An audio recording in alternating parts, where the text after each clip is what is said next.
Hey everyone, today I'm going to show you how to use the StarNote app. First, download and open the StarNote apps on your mobile phone. Here, you can see all your notes and PDFs. By tapping on the plus icon, you will get various options. These options include Create Note, Infinite Note, Import Files, Import Image, Take Photo, and Quick Note. To create your notes, tap on the Create Notes button. Scroll down and you will find different note options. Now, tap on the one you want. Then, you can zoom in and out by pinching on the screen. At the top, you will find different icons. You can select the color and broadness of the nib.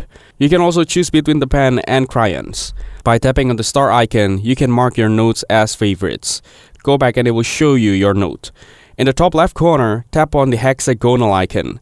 You can do the local or cloud backup.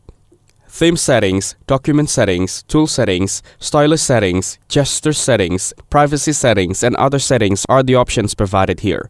After that, tap on the square-shaped icon shown at the top left corner. On the left panel, you will see different options.